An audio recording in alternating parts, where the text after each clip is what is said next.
Welcome, my shady friends, to the Connecting and Commotion podcast, where we stand on principle in shades of gray. We're all about cutting through the noise of the 21st century and having meaningful conversations that break free from black and white thinking. On today's episode, we investigate artificial intelligence and mental health. If you like this content and want more of it, make sure to like the video, subscribe, and turn on the notification bell so you don't miss any of the fun. I'm your co-host, Connor J. Mears. I'm a dance floor enthusiast, licensed and certified psychotherapist, and aspiring author. Throw me a follow on X at Connor J. Mears. I'm going to pass it over to my co-host, Vince. What's up? I'm your other co-host, Vince Botto Jr., a licensed therapist by day and a cultural critic by night, and just attempting to empower others to live authentically in an authentic world. And a little disclaimer, even though we're licensed therapists, this is not therapy advice, nor does it constitute a relationship. Absolutely. Just two people who happen to be therapists exploring the truth. Our truth. That's right. One thing we've noticed is that you can't go on any news outlet or turn anywhere really without hearing AI, without hearing ChatGPT, without using it yourself for something convenient these days. So we figured we might as well jump into a little bit of a conversation about where are we at, what's the current landscape of artificial intelligence in the field of mental health, what kind of research is being done, just kind of getting a general feel for what's going on, and maybe even think about like what is the end goal of AI in mental health, and what can it help us accomplish as far as helping humans and being a tool that we can use to help people have optimal mental health.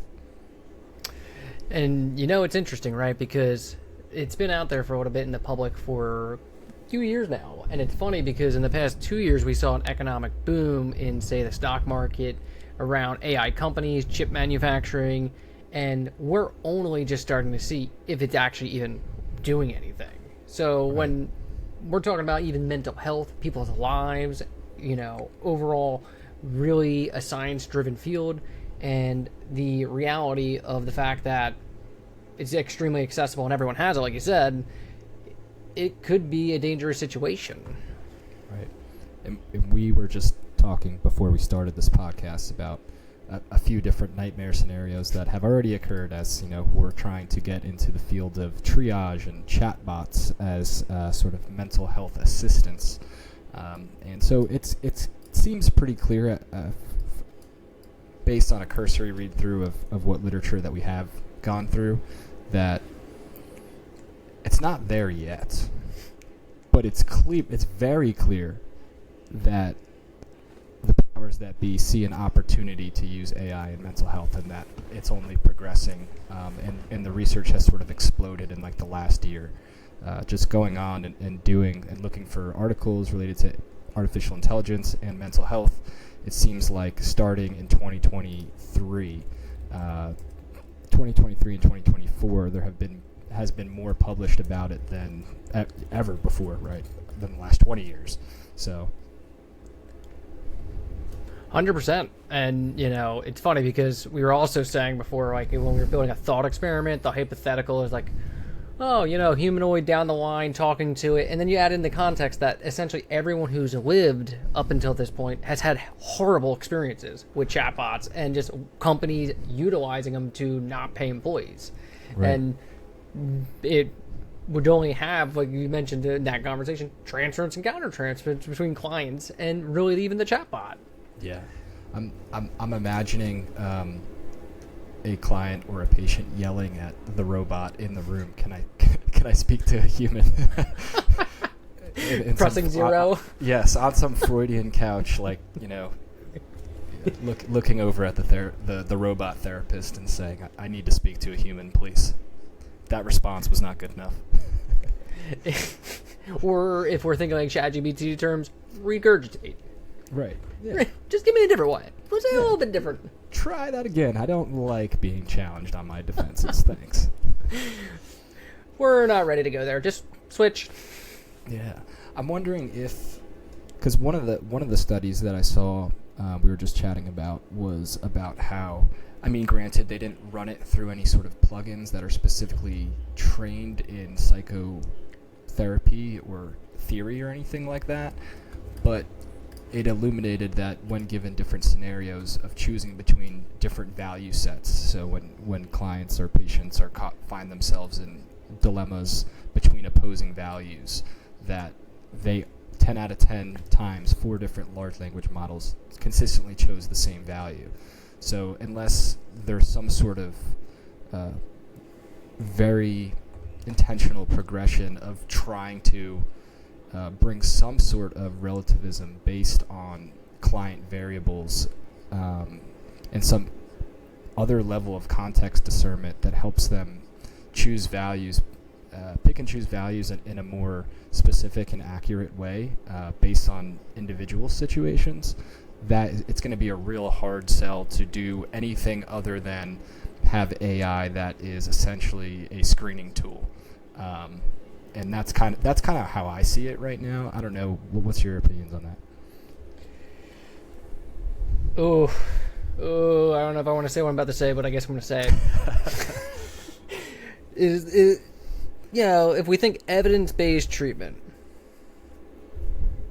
it's already westernized, right? Like, it already is super Anglo-Saxon, based around Western ideology and Western logic. It's not really incorporating much Eastern just worldviews.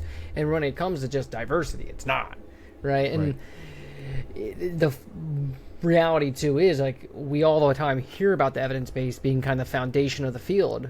But there is just literature and arguably pretty prominent figures on the other side where talk therapy and psychoanalytical fields, where they show that the evidence on the long term is the same for evidence of outcomes. It's only in that short term window, or you would say shorter longitudinal or durations of therapy, where those other evidence bases are more effective in the short term.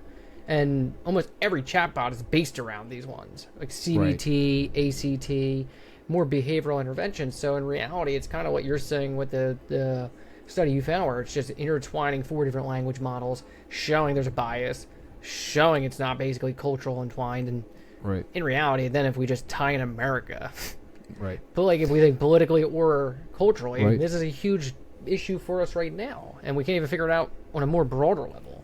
It's like who is training the AI? Sort of history is written by the winners, and AI is written by the software programmers in Silicon Valley. And look at what they've done with like everything else they've done now. Exactly. So it reminds me of, I was driving in some of my commutes this past week. I was listening to a podcast on Brene Brown's Dare to Lead. Forgive me, Dr. Joy. I'm going to try to pronounce her last name. Dr. Joy Buolamwini. And she wrote a book called Unmasking AI, My Mission to Protect What is Human in a World of Machines. And she basically sort of exposed how incompetent culturally AI was, and based on these same things that we're talking about, of like, well, who's training the AI? Where, if it can only be trained based on what is preserved, or easily... Not that there's a good alternative to this, but it's just a serious question to ask. If it can only be trained on the sort of text, right? Or feedback, or what sort of records that we keep, it's missing a very human component of all of the different perspectives, and it's only doing sort of the written perspectives that it's being fed, right? Instead of sort of a multicultural approach to truth, I guess you could say, which is interesting because I personally get very much into sort of positivism. I do believe that there is an objective truth underneath a lot of social stuff, right? But in general, when we're talking about therapy, when we're talking about helping someone in their own journey, right, that you get in a tricky place really quick in trying to apply some sort of having a system that has values and passing it off as objective. I guess that's the problem, right? Then you're saying, well, this is just a machine, right? It's perfect. It's free from human influence, except it's like, well, but it was It was made by those people. And it's controlled by somebody.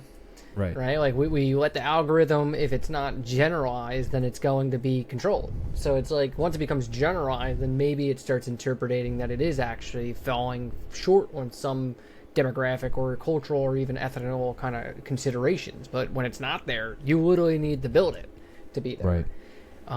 And then, even if we think about that underlying piece of kind of this conversation, we're talking about companies who have a profit motive and Totally. real incentives to make it where it's not, say, about potential even outcomes, it's about keeping you, maybe. Right. And this is a problem ethically in our field, right? Of something we learn in grad school, it's something we see in the field. Therapists who don't actually discharge clients and just retain them because it's an easy paycheck each week, or it's something where the client's just a stable client and you're no longer actually getting any, like the client's not getting anything. Instead of discharging for another person, they keep on the case. And that's unethical in itself. Right. I'm imagining, like, I'm trying to go full Orwell for a second and see what's the limit on how scary I can make this. A perfectly trained AI therapist that will keep you just depressed enough to come, like makes you depressed, keeps you just depressed enough to keep coming back, but a little, but not too depressed that you can't function and be a good docile depressed worker. It's a great point. It's very brave new world driven by AI. Love that book. It's a terrifying book because it becomes more and more real.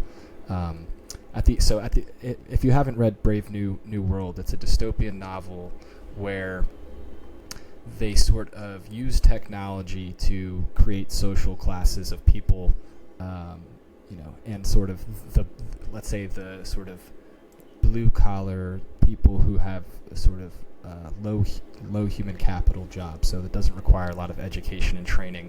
How they make those people is all the humans are artificially created, and the dumber they want to make them, they like give them less oxygen and nutrients as they're growing them.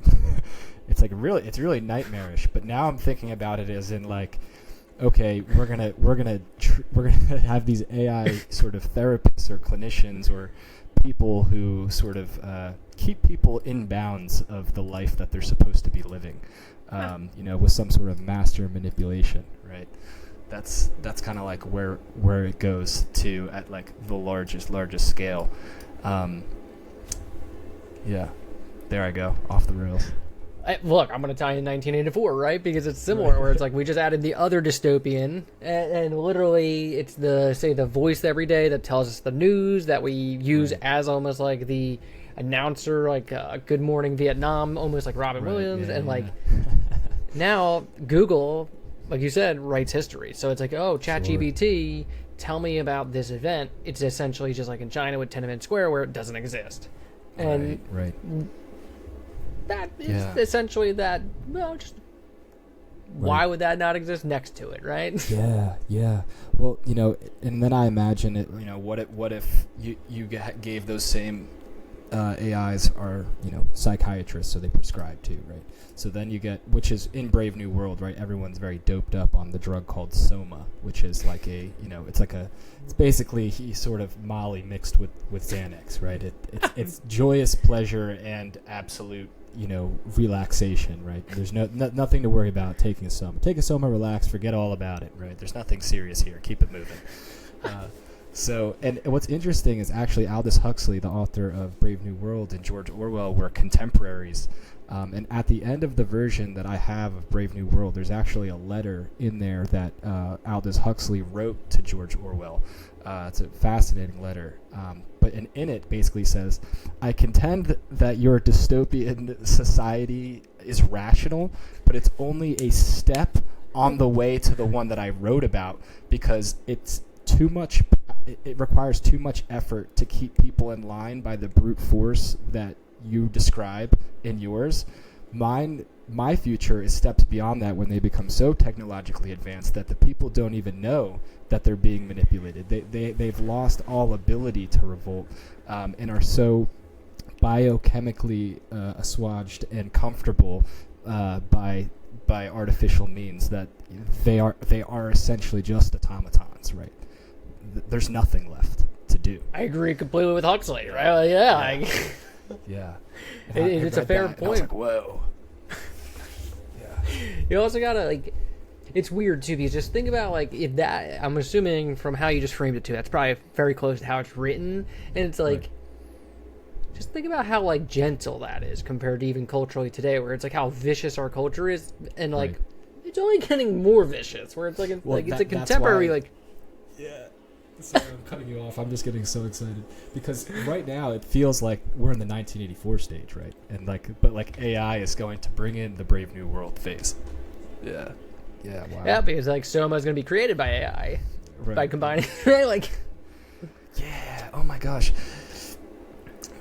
Although I will reiterate here, have zero medical training, pharmaceutical training, chemical training of any kind.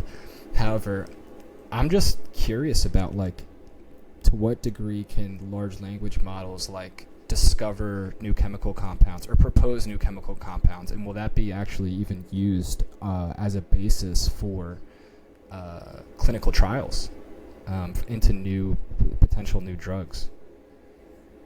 I would assume so, right? Because why not? And if I recall, I think there has been already some discoveries through AI. Wait, I'm pretty sure I've seen articles, like one or two at least. Okay. I don't know what they were dealing with from like a drug standpoint, or a prognosis standpoint. So it could have been something really like gentle that it was doing. But if I remember, I've seen probably two ones that they figured out new chemical compounds, and I know that it's been used in physics a lot already. So it's like when it comes to like from my understanding, and again, like you're saying, Connor, like. Definitely not an expert in anything chemicals. Like, never even took a chemical class, basically. And when it comes to, like, engineering, still not the greatest.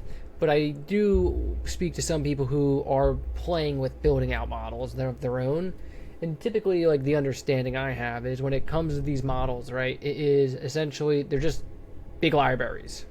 Mm-hmm. So it's like the better the library, the better it can start putting things together. And if we think like a human, it's the same idea of why a calculator is great, right? Right. There's only so much our brains can actually do in a given time, compared to that where it's basically just going through the categories in milliseconds. Yeah. Which is why it's a form of Google, right? Like if you think Google brings up things that are marketed today because that's essentially their whole business model on Google is ads and the search engine finding things, where ChatGPT is actually arguably a better Google because you can scaffold your information. And for those who don't know, scaffolding is the sense of like you can ask it to tell you as if you're a kindergartner, third grader, sixth grader, ninth grader, 12th grader, undergrad, master's degree, PhD, and then literally like a Nobel Prize winner. And it's literally nuts doing it because you realize really quickly where the hell you stand with it. Right. Wow. Yeah, like I wonder. I thought about this a couple weeks ago, just thinking about AI and large language models, and it reminded me of the infinite monkey theorem. Do you know what that is? It's this. You've told me. Yeah, so it's this idea, this thought experiment. I don't remember who came up with it, but it's essentially that if you leave a monkey to type at a typewriter and just is producing random keys, eventually, given infinite time, it will reproduce Shakespeare, right? All the works of Shakespeare, just by pure chance. And it was like, okay, that's a monkey typing on a typewriter, right? And that's not sort of solar fields size warehouses of servers, right? Being pointed at specific objectives. Slightly terrifying. I think one thing too that it's going to do, and I think this is already happening, but it's like that eroding trust in what's real, almost, right? Like the ability of, you get an email and you're like, Janice does not write like that. Oh man, we are about to see that on steroids so fast. Yeah, like man, to that Connor doesn't write like that. That's what is this? Do you remember Google, like, this might have been before COVID, honestly. I'm trying to remember. I could Google it right now, but they released the answering machine. And it was like basically like an automated system that you could basically like potentially pay for. It wasn't released yet. They were like demoing it to the public. And I remember this thing, like when it came out, it was terrifying. It basically passed the Turing test because people didn't realize they were speaking to a robot the whole time. And it was like scheduling him and shit. And it was like, oh, hello, Tom. It was great to hear from you. I'm going to give me 1 moment. Like it would put it on hold. Like it would have the mute. It was just creepy. And like they pulled it, obviously, because it was like, oh shit, people are not ready for this. And even ChatGPT now, like if you pay for it, you can talk to it. And it's phenomenal. Right. Yeah. So bananas.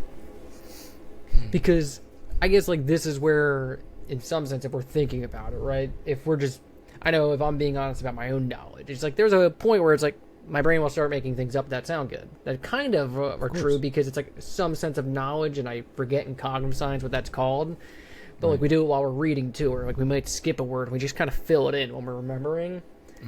And right in this moment, like I'm thinking about, it's like, oh yeah, because like if we think just even from a large language, it's literally just conditional statements and logic. So it's like syntax, linguistics, and like this is now, if we're really starting to go back chronologically, it's like that's like kind of the foundation of America being like, oh, behaviorism isn't how humans work. Right. Because language is like literally a learned thing. So it's like we're not blank slates like Rene Descartes thought. Yeah, we're not. And I think you reminded me of one of the other articles I read that called, so Freud had this idea of the different narcissistic blows to humanity, which I didn't know about until I read this article. And so one of them was realizing that sort of the Copernican, right? So the Copernican blow, right? That we revolve around the sun, right? The heliocentric model, and not the Earth is not at the center of the universe, was one of them, right? I'm trying to remember what the other two are. Google it. No, ChatGPT it. It's relevant. Yeah. Yeah, right. We might as well at this point. This episode is no Google, ChatGPT only. Right. Well, I have it on here. I know I have this. Yeah, the artificial third. So.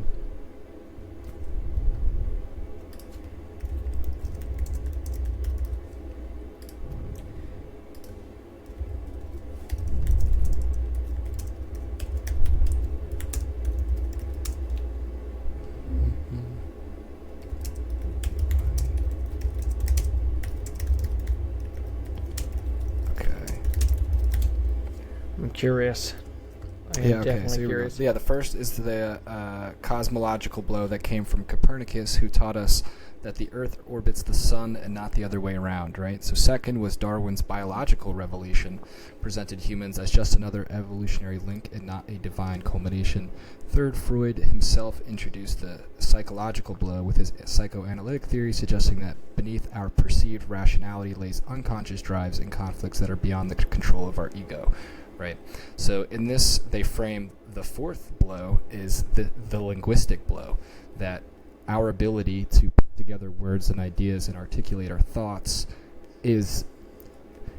may be proven to be some sort of statistical optimization that AI is now able to do. Maybe it's not able to direct itself, but once.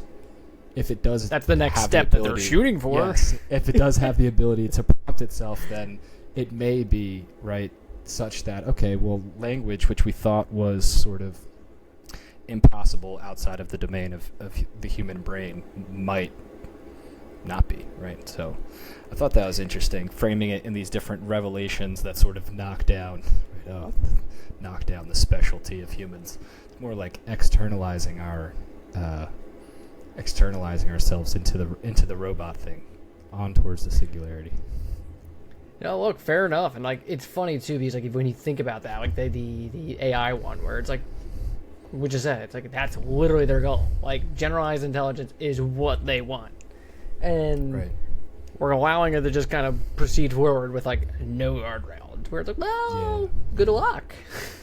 We're still figuring out social networks, and now we already have the next thing that's way more even advanced than that. We haven't even created any regulation around communications and social networks, and now we're on to artificial intelligence that is so powerful we can't even comprehend. So trying to bring it back to mental health a little bit. One thing too is just the amount of displacement economically that AI is going to bring too. That's going to be a huge thing, right, in coming years. I was actually just talking to someone who,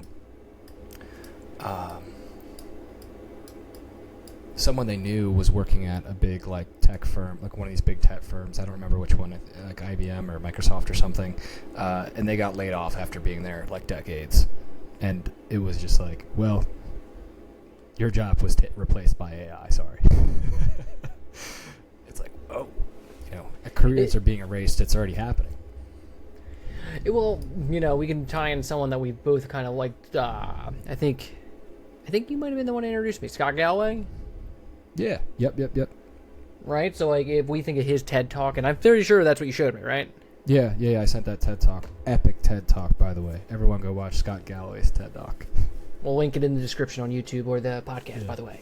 And, like, in that TED Talk, right, if everyone should watch it. And when you watch it, you'll see at the end when he talks about the kind of stock market and how essentially if you weren't on the boat in, say, '07, you basically got fucked, to say it easily. And when we think about AI being controlled essentially by, 5 companies right now with the main languages that are used, and they just have APIs that everyone else uses, right? So it's like, okay, so we're consolidated in the stock market. That had a boom for AI, which only, say, the top majority benefited from because they own basically all the shit. And then we're displacing all the other people with jobs that essentially are getting screwed, who didn't benefit. And it's just like, holy shit, we're making that even worse. Like, on steroids, really fast. Yeah, and it's a runaway train. Go for it. Can I just throw one in there? I'm out. So there's a guy named Nick Harriman, and if no one knows of him, Nick Harriman he's one of the angel founders of Amazon. He was one of the tech entrepreneurs who kind of was just an angel investor at the early days of the 2000s because he just knew the right people.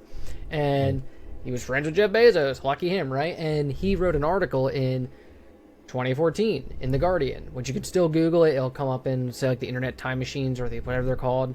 And it's called The Pitchforks Are Coming.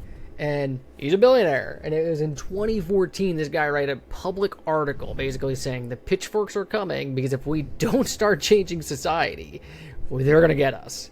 And it's because most of humans today just don't remember, most revolutions happen because of wealth inequality and just economic disparity in the society. Yeah. Not saying a revolution is coming, people. We're not overgeneralizing. We're not or nothing here. Yeah. Well, the unfortunate thing is that I don't know. Maybe sort of the technocrats are in cahoots with the food industry because I don't think our country is healthy enough to grab pitchforks and revolt in a successful manner, which is very disappointing. Fair point. And well, to support your point right there. If we tie in the great comedian George Carlin, it's a big club and you ain't in it, right? But they are. Man, what a legend. Right? Because like if we think now, I think I have a picture of just like it's like 7 of the largest, multinationals. It's like, when we think of our food system in the U.S., there's a reason a bunch of our food isn't allowed in Europe. And it's because it's shit for us. Can we just pause on that? Can we just pause on that? Oh, God. Just that. Can we just pause on the fact that, like, literally food products that we eat are banned in countries? You mean like a just big pause. one? Yeah, just like pause. 30 countries. Yeah. Like, that's... Yeah, it's fine. What are you talking about? We're right. Okay, you're wrong. We're special. We are the unique ones. And then, I know I'm a big proponent of, I think, I might even brought her up in the last episode, Naomi Orsikis. And I know you've heard this name from me. Mm-hmm. And historian of science. She's at Harvard, right? Great cultural critic, and really just one of the great public intellectuals when it comes to just government and private companies too, and just kind of like the sociological ends of society. And I don't remember. It might have been like the early 2000s. They wrote a book called Merchants of Doubt, and it's my go-to just for anyone, especially with what we're hitting on. So, of course, I used ChatGPT, like we said. I said, give me some of the key points from Merchants of Doubt, so I can just throw it out there. Right. Right? Mm-hmm. And can I just throw them at you, Connor? Oh, go for it. You ready for this? Because you're probably going to laugh, right? Because you're going to go watch this documentary probably not this weekend because football's back, but like... That's right. Sometime soon. Here's a couple of them, right? So, like, the way the movie kind of frames everything is around a historical lens, right? So it's more so highlighting how the smoking industry fought against the fact that they were killing everyone, and still are. Okay. And yep, still are, now, for sure. Right? Like, they got away with it, essentially, because of these tactics, is how we can think of it, right? Because if we... At the time, you had people like Ralph Nader, who is the only reason we have clean air and clean water in this country, to thank you, Nixon, the last liberal president. And, like, you know, in reality, this was all happening around then. And it was, you had a huge movement to do things like this. So most likely, we could have stopped cigarettes and tobacco in general and saved millions of lives. But business won. Right? And they won by hiring scientists from the Manhattan Project and said, look, there's a shit ton of science. Literally, every piece of science is saying that we're killing people. How do we fight this? Because literally we have no leg to stand on. Right? Tactics of misinformation.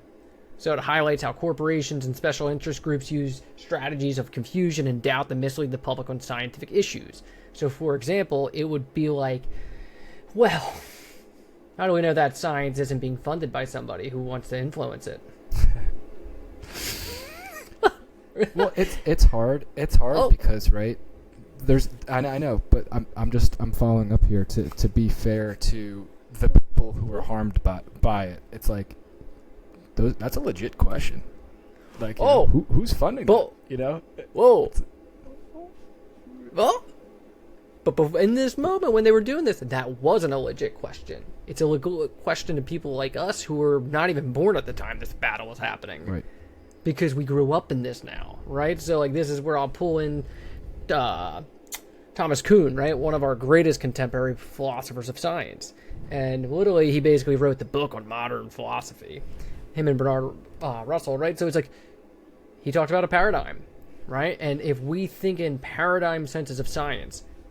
and economics, culture, society. We're in a different paradigm now. So, like, framing how we're talking about how this battle happened today just doesn't work because now we get to see the bias we built, right? And that is the special interest groups doing it. They convinced us, holy shit, yeah, be skeptical of science because you have no reason to trust it. When they're the reason we're doing that. Right. Yeah. Well, yeah, sure. I get what you're saying. I think you misinterpreted my point as just being like, in general, the point was they're taking like innocuous questions and just being like, Oh, yes. Well, do you know the cognitive distortion that is based around this, or the bias or heuristic, however we want to say it? Discounting. I don't know. That's the one that comes to mind for me. The Barnum effect. The Barnum effect, right? That's about the circus, right? Yeah, where essentially you just make you say something vague enough. Yeah. You say something vague enough that everyone agrees with it. Right. How do you deny it? Yeah. But then you have the role of experts, right? So it focused on how basically these special interest groups hired fucking scientists and just paid them money to go lie, right? Then we started making it where it's like, wait, we got this guy who has a PhD who knows all this shit, who's making $10 million a year as a consultant for this company, is telling us that science is wrong. Right. Right? So think climate science now. This is someone in our generation, we can highlight a lot of people who are in climate science who are doing this.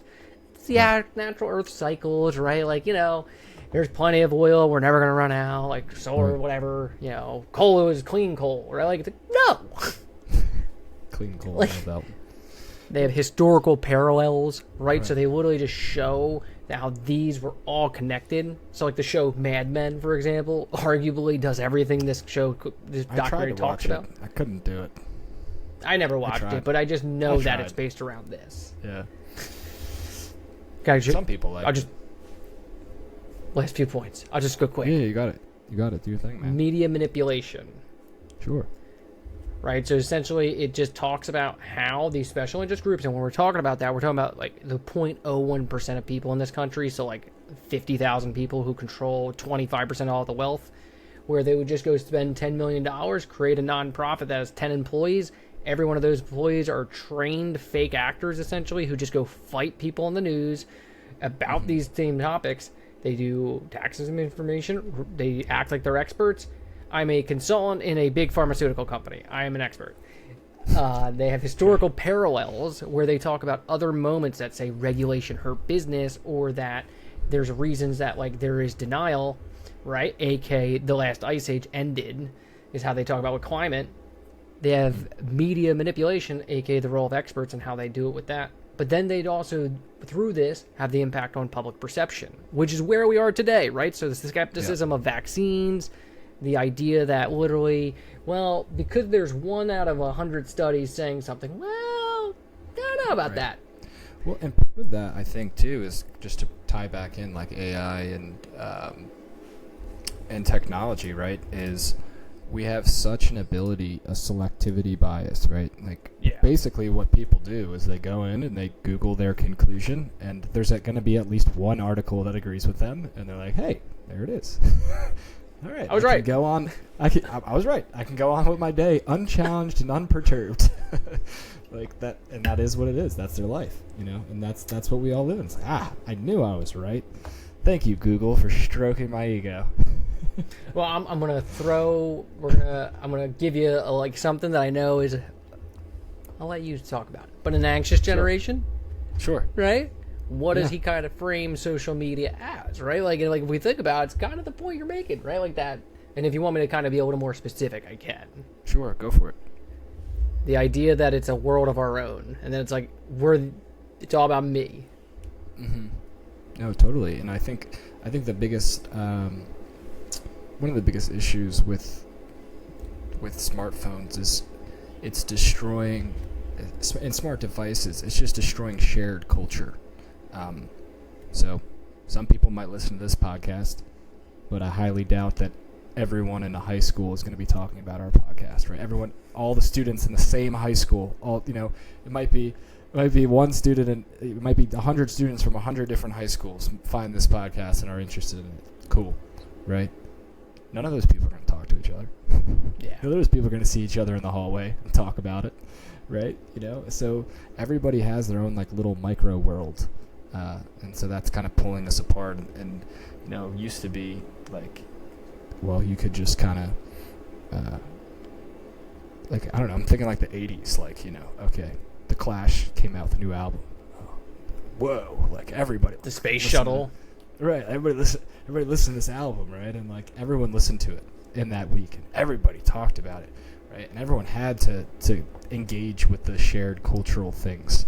But maybe you're countercultural, but then you engage with the same countercultural things, right? Like that's what it was. True, and like for our boomers, right? We can just tie it in. They had Walter Cronkite, right? Like you go to your news at night, It was one guy, it was Walter Cronkite, and like that's where you got your news. So it's like when you went to school or you went to college or you were at your job, you weren't fighting with Tom about literally a whole different reality. You're fighting with Tom about literally what you both watched. Right. So similarly, sports is the only thing that I feel like we still have a shared culture around, honestly. That's true, and I think that is even becoming infected by gambling. Yes. So I think that's even destroying that a little bit, because I see people, and normally, right, there's the experience of like, man, that was a great catch, what a touchdown. Is now like, he's not on my fantasy team. Oh man, I had XYZ anytime touchdown score. It's like that moment's ruined. I mean, at the same time, if you're gambling responsibly, knowing your limits, and you have a personality that allows you to do that safely, good for you. And make sure to do it, smart, have checks and balances, all the rest.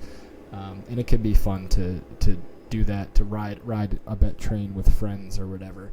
So I guess it has some of that camaraderie in it, but I don't know. There's lots of things happening.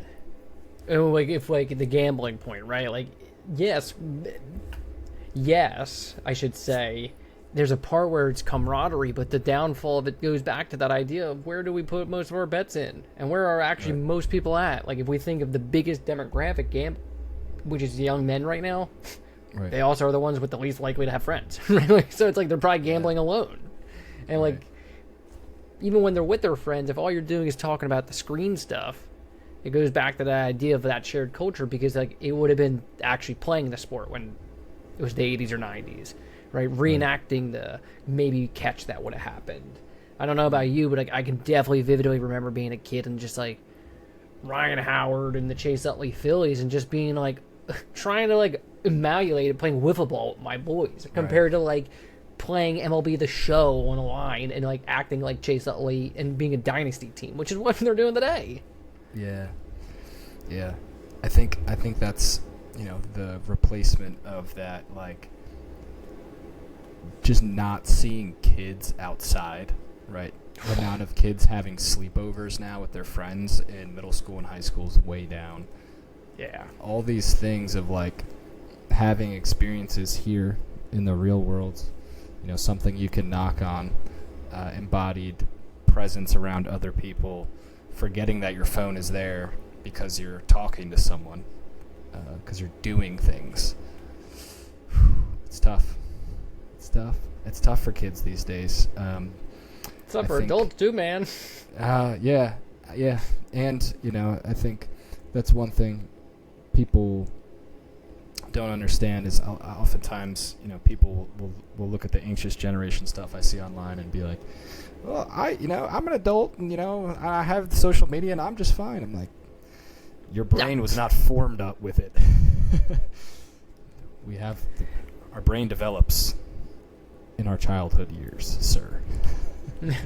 And like, I would even add an extra layer there, right? Someone who's saying that, we still don't even know because we don't see it, right? Like, it's something I know, like, as I'm going through trainings with different type of things, it's like, that's a part of just like, I did, at CU a couple weeks ago, and like, that's part of it. It's like, show us your world, right? Because like, they might say they're watching Mr. Beast, and then when you go on YouTube, it's like the next recommended video is someone getting their head chopped off. It's like, oh, okay, like, yeah, probably shouldn't be watching that.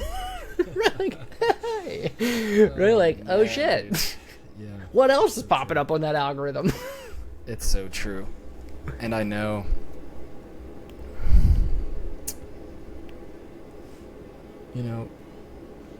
it's just becoming increasingly challenging to think about what the future is going to be like. I feel like the amount of uncertainty because of how much AI is accelerating things, we can't even understand it. Like, I'm trying to think about, because kind of how I think about it is artificial intelligence, kids who grow up with advanced artificial intelligence, right? So kids who are, maybe in late elementary school right now, they're going to like outsource all of their critical thinking to ChatGPT into these things. They already are.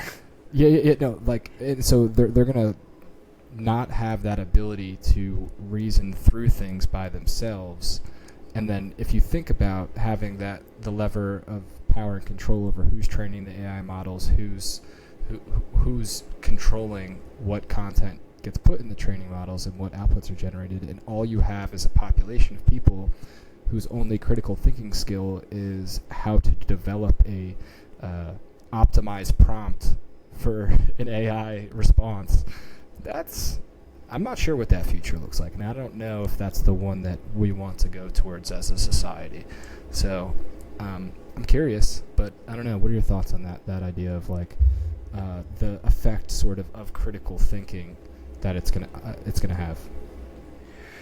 Oof, I'll just say bluntly, I announced as a cultural critic, so I'll just like say it. This has all been happening for like 30 years, right? Like, if we think how old we are, it's been happening our whole lives, and it's more so, it's like you're saying, it's accelerating at a rate that is just insane to think about since, like, say we graduated high school, which is not long ago, right? Like, it's like, like, it's like not even half the life ago yet. And to think how far it's come since that point is truly wild. And as a good example, like me and my partner, we are 4 years apart now because we're in that interim period where it's like that half year. But at the same time, it's like that 4 year window is massive because I didn't have a smartphone until I was a junior in high school, and she had one in seventh. Well, she didn't have one, but everyone around her had one in seventh grade, and it's like, right. Oh, I have you the same experience. You know, yeah, my partner. You guys are similar ages. I forgot about yeah, a couple years older than I am. In Jean Twengay's book Generations, which we reference in the episode 1 too, she makes the cutoff for Gen Z, born in 1996 and later. So I just hit that cutoff, and it's just that same thing. I had smartphones. I had a smartphone, and I had Facebook in 8th grade. Right. So yeah, I know. So that alone, and it actually, even though, you know, my partner and I are only a couple years apart, like that difference is certainly seen. Right, we talk about it sometimes, and it's like, you know, like a couple years, and it's like, but this acceleration that we see, a couple years difference is going to mean more and more. Soon, kids who are born 1 year after each other are going to look a lot different. Yeah. Just wait for the first generation that we're doing any gene editing, and we're starting to actually do anything when it comes to real actual, say, well, honestly, we have gene editing too, which is the crazy part. Like, we're able to test it, we're just not doing it, and it's because like we literally recognize the dangers with that for some reason.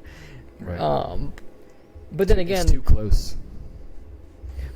Can I just actually? Yeah, go for it. I'll say I have a different opinion, and it's more so the oldness factor plays a role. Like, and this is a little ageism, I would say, but it's also just the reality. Like, when we think of most leaders around the world, they are more on that elderly edge. They come from a generation that arguably is really hard to, like, what was it? The Scott Galloway one where he said, like, Nancy Pelosi's making legislation for women who are born in the 2000s or born with, like, a smartphone right now. Before, like, a 13-year-old who has a smartphone was born literally once Facebook already did the algorithmic changes that made it addictive, where it's like, literally, Nancy Pelosi's daughter was born in 1967. Where it's like, wait, what? This lady is supposed to comprehend what being a 13-year-old today looks like? I know. It's bananas, dude. I think about... Like, her kid's going to have a kid who's older than that kid. Right. Yeah. I think I often hark back to the good days of the internet where everything was just reverse chronological, only based on who you follow or who you're friends with, right? You only saw who your friends were or who you followed, and that was it, in the order that they posted in. And that, like, you were just like, okay, I'm caught up. Great. You mean when they weren't targeting your Paleolithic brain that literally we have no way to control? Yeah, when they weren't just recommending me my second cousin's friend from elementary school twice removed liked this tweet, so you need to see it. Don't you want to know? Come on. Repost. Yeah, AI. I'd just say, like, AI is terrifying. We didn't give it a lot of good. We didn't give it a lot of good positives. Do you want to list off maybe some positives so we can stand on some shades of gray here of what are some good things AI can do before we get off here feeling only doomsday-esque? I'm going to be a contrarian right now in this moment, so you should regret that asking me this. Okay. Because I'm going to do the anti-capitalistic argument, right? Because I understand the capitalist argument for, say, the one benefit is, well, it's going to be accessibility, and everyone who can't afford therapy can get it. It's like, nope. No, I don't support that. Right. I would say that's actually one of the negatives right now. Of course. Because it's a way of manipulating the public to say, hey, we're not going to do anything bad. No. We're going to be okay. We have plenty of reasons to trust this. And that's the only one I would lean my hat on. So, like, the only hope, I guess, is that if we regulate it, or not even regulate, if companies take it serious from an academic standpoint and really try to figure out how to make it work, it's probably an adjunct to therapy. Right? And a system that is built with a therapist having some sense of ability to understand what the client's using it with is probably going to be the best for some form of care. So if that happens, great. But, like, I assume that's going to be the exception to the rule. Sure. How are you? I agree. I'm trying to think of, like, what positives in general. I think artificial intelligence, right, just surely based on the power that it has. And when I say power, I mean like computing power, potential, things we don't even understand about its capabilities. That can go either way. It could change the world for better or for worse. I think its best use until some drastic changes in our understanding of LLMs and how we train them and how they operate, and until we can test them in a way that makes us feel safe. It'll never be more than an assistant that I think of as like an administrative assistant for documentation, treatment planning, case conceptualization, risk assessment, all things that are not necessarily, like in my mind, not necessarily even patient facing. Like, you know, still having that sort of bottleneck through the clinician, right? Clinician having access to those tools and not relying on it to do anything interfacing with the actual client or patient. So I know personally, just even hearing you mention that, it's like I'm so fascinated to have one of those ones that like you just have sitting there recording the whole thing, that do all your notes and like I want to use one so bad just to see what it looks like, but I'll agree with you. Right? Like I would hope it's really that, because the client facing pieces, where it just gets, you know, we didn't bring it up, but like we talked it all out before this, is Netta. They literally tried having a chatbot, right? And like you read the article more than I did. I don't know. Did you want to like do like a? Yes, I have it up. I'll leave this with you. The headline from psychiatrist.com is NEDA, National Eating Disorders Association, suspends AI chatbot for giving harmful eating disorder advice. Now you might think this was something technical that it missed, right? That, you know, someone was trying to bamboozle this chatbot, and that there's no way this chatbot could possibly be inept, especially if it was specifically created to help people chat with people who are struggling with eating disorders. Nay, my friends, I wish. The chatbot, named Tessa, recommended weight loss, counting calories, and measuring body fat, which could potentially exacerbate eating disorders. Shouldn't have even read that last part. I think that speaks for itself. Needless to say, that's a disaster of epic proportions. For anyone who doesn't know, especially for restrictive eating disorders, that is not only harmful, but dangerous and life-threatening, because people with severe anorexia of any weight, they're at a risk for cardiac arrest. So if you're telling people that they can maintain weight loss and restriction while having an eating disorder and getting better, which is just completely untrue, not only are you probably furthering them into an eating disorder, you're actually putting them at risk of having a heart attack if they were to follow that advice. So, yeah. Dr. Tessa, Tessa, the chatbot for eating disorders, came up a little short, needless to say. Needed to say. The chatbot's got us again. That's right. All right. Do you have any sort of closing thoughts or closing directions that you want to take this with, or any sort of future ideas that this inspired for you on what we might want to connect about in the commotion of AI? It just seems like this is a topic that we're not going to not talk about. So it's one that, in reality, this is probably just an introduction to where we're at today. Totally. Use that. Yeah. You want to take us out of here? Sure. You know, really, thank you for coming. Thank you for attending. You know, if you liked it, please like it. Subscribe. If you are on a podcast platform, please share it with your friends and like and follow on there as well.